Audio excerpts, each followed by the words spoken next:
अरे भैया, तुम इतनी जल्दी आ गए? क्या हुआ, ट्यूशन चली गई? कैसे जा सकती है?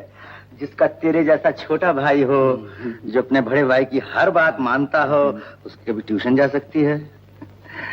क्या मतलब? मतलब कुछ नहीं। बात यह है कि आज मेरी तबीयत ठीक नहीं है, इसलिए मैंने सोचा कि चौधरी साहब की लड़की को तू जाकर पढ़ा दे। मैं जाकर पढ़ाऊं? तू पढ़ा दे लड़की को? तो क्या हुआ?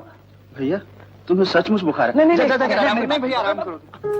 नमस्कार, आदाब। आपके साथ मैं हूं फराज।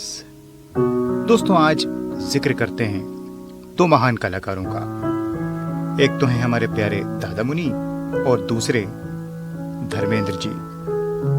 इन दोनों ने एक साथ कई फिल्मों में काम किया है। जी हाँ, आपके जहन में आ रही होंगी चांद और सूरज, शराफत, ममता, नया जमाना।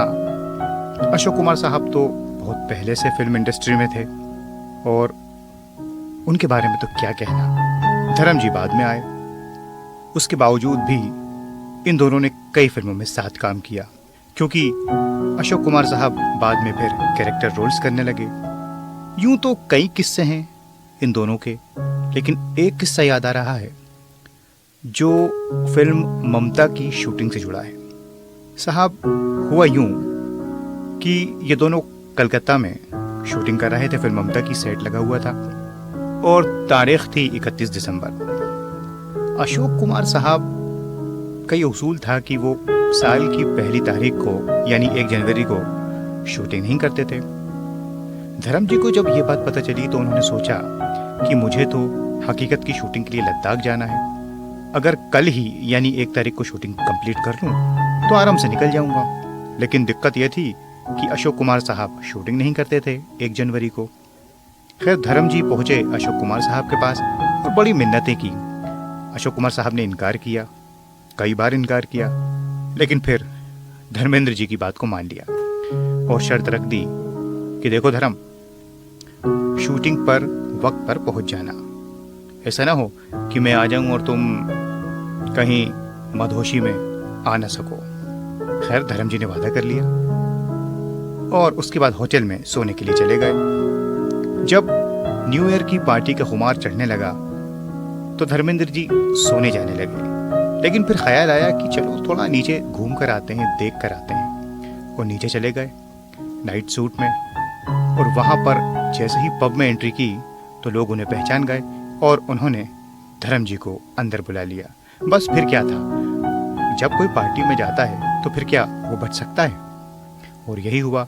धर्मेंद्र साहब ने खूब एंजॉय किया, ड्रिंक कर ली और काफ़ी रात बीत गई। उसके बाद उन्हें ख्याल आया कि कल तो शूटिंग के लिए जाना है, वादा है अशोक कुमार साहब से। उन्होंने सोचा कि अगर मैं होटल के रूम में सो जाऊंगा तो नींद नहीं खुलेगी, लिहाजा वो सेट पर जाकर ही सो गए। मेकअप रूम में उन्हें जगह मिल गई। सुबह अशोक कुमार साहब जब सेट पर पहुंचे तो पूरी यूनिट वहां मौजूद थी। दादा मुनि ने पूछा, धर्म आ गया? लोगों ने बताया, जी हाँ, वो तो काफी सुबह से ही यहाँ पर मौजूद हैं। अशोक कुमार साहब खुश हुए। अब धर्म जी नशे में, शूटिंग तो करनी थी। खैर, सीन शुरू हुआ। अशोक कुमार साहब समझ गए कि कुछ गड़बड़ है। उन्होंने धर्म जी के गाल पर प्यार से हाथ फेरा और कहा, जाओ तुम थोड़ी देर सो लो, हम दिन में शूटिंग करेंगे। मैंने कहा था ना कि रात में पार्टी में बच जाना, नहीं तो तुम संभल नहीं पाओगे। और धर्मेंद्र जी फिर गए, थोड़ी नींद ली और फिर वापस आए और फिर शूटिंग शुरू हुई। और शूटिंग के बाद निकल गए लद्दाख के लिए, जहां होनी थी फिल्म हकीकत की शूटिंग। तो दोस्तों, पर्दे के पीछे भी ये लोग एक दूसरे की मदद करते रहे इस तरह से।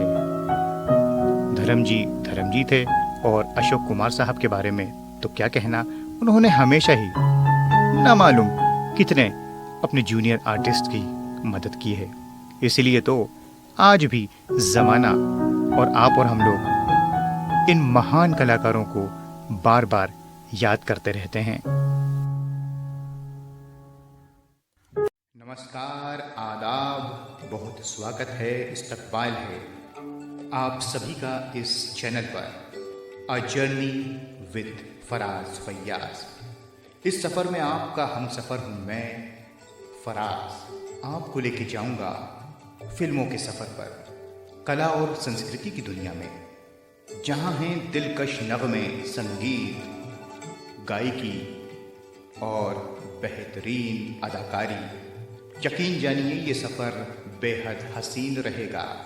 मैं अकेला ही चला था जानिबे मंजिल मगर, मैं अकेला ही चला था जानिबे मंजिल मगर, लोग साथ आते गए और कारवां बनता गया, और कारवां बनता गया, और कारवां बनता गया।